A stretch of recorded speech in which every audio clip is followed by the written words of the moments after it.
Good evening. I am Dr. Solanki. I am heading Neurosurgery Department at Ambedkar Hospital, Delhi Government.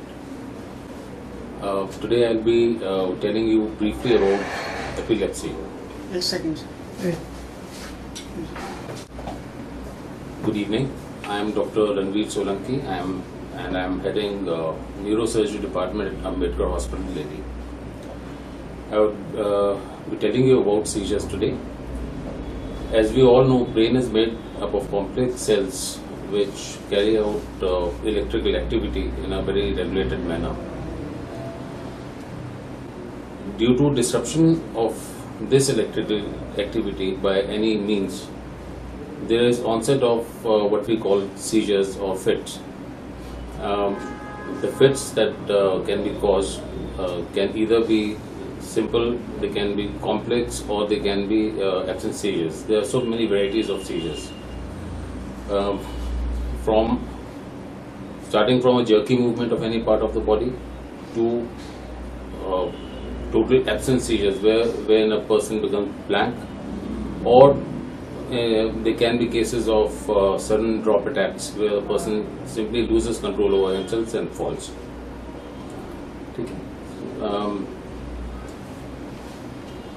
When these seizures, when they become recurrent or when they occur time and again, then we call this entity as epilepsy. In Hindi we call it mirgi. The causes of epilepsy can be plenty. They can be either because of some developmental anomaly within the brain. They can be because of high-grade fever, as we see in children. They can be due to any injury to the brain, wherein there is a hematoma or maybe a laceration or some injury to the brain, which triggers these seizures. And later on, when there is localized fibrosis there, the scar tissue which forms, that can again lead to seizures. Similarly, in elderly patients who are hypertensive, diabetic, these patients are more prone for cerebrovascular accidents or say brain attacks, wherein there is again bleeding within the brain, or infarction within the brain, which can give rise to seizures. What else?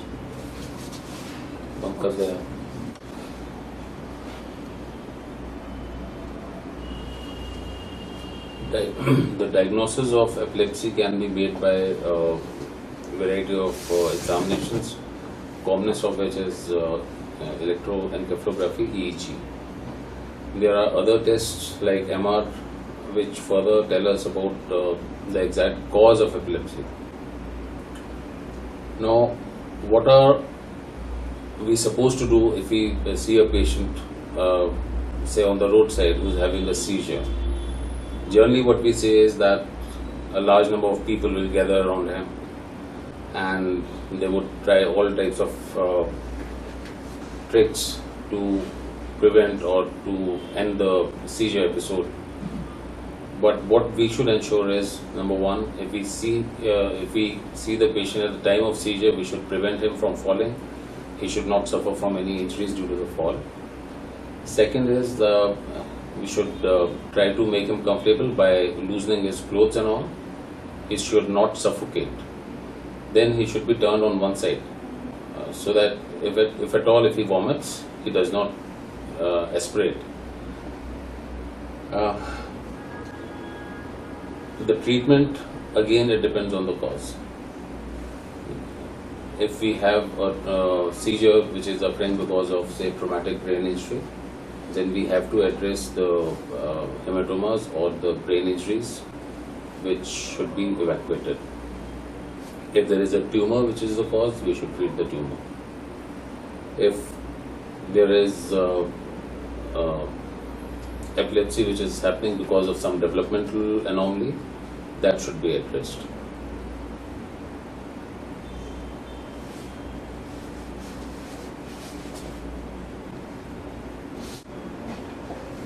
Besides this, the treatment is anti-epileptic medications which the doctor will suggest. These medicines should be taken very regularly. The doctor would definitely guide you about the proposed treatment protocols and the duration of the treatment that is to be carried out. We always ask our patients not to default on the treatment. They should religiously take their drugs. And in case, despite being on treatment, if they get another episode of it, then they should report to the doctor immediately. There are various reasons for getting another seizure episode while on treatment. Commonest one I just told you, that is defaulting on medicines. Second is stress.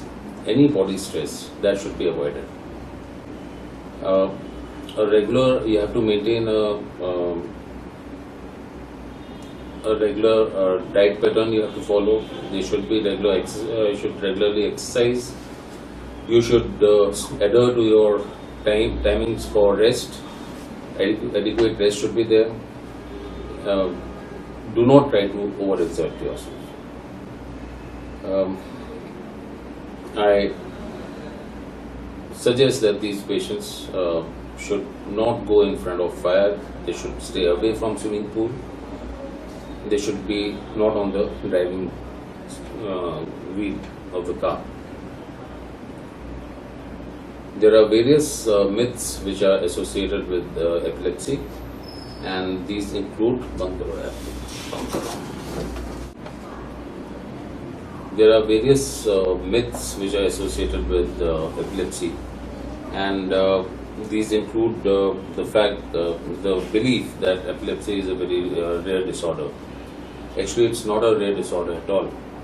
Worldwide, there are more than 50 million people who are suffering from epilepsy because of any reason. And in India, epilepsy has been identified as a public health problem. It is the second leading problem which is affecting the brain both in urban and rural populations of India.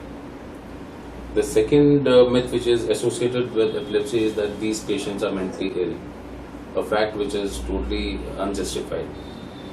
These patients are not at all mentally ill. And it's very unfortunate that people have such beliefs. Third myth is regarding children having epilepsy who people believe to be dull. It's not so. Patients who are on anti-epileptic treatment, who are in a remission, who are not kind of getting seizures, and otherwise also, these children, they are not dull at all. They perform well in school and in their academics and in sports, and overall they do well.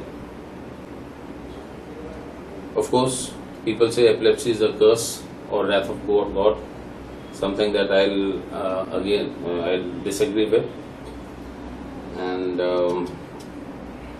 because we should know, as I've already mentioned, we know that what are the causes of epilepsy, and it is very scientific. The basis of everything is very scientific. So the causes are very well known. So it's no upri hawa or anything else.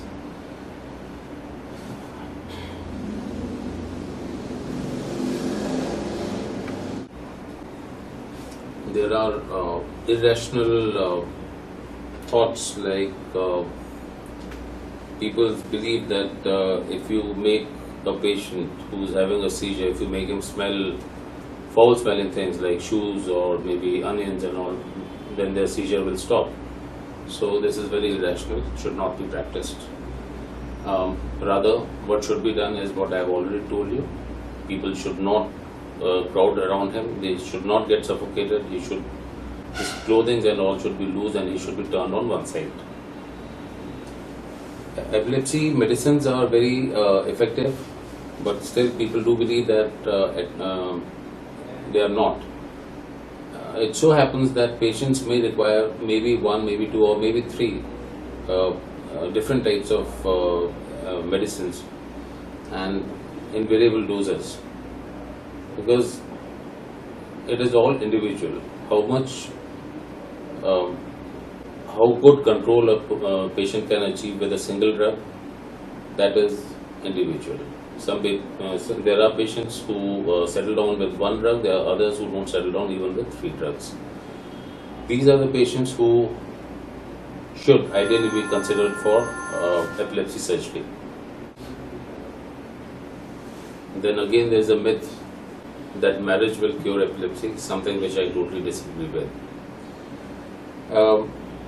Person's life with epilepsy is very healthy. Some of the leading well-known names, they are patients of epilepsy who are doing very well with treatment, and they are enjoying their personal and professional life to the hilt. This was a brief overview regarding epilepsy which I wanted to share with you. Thank you.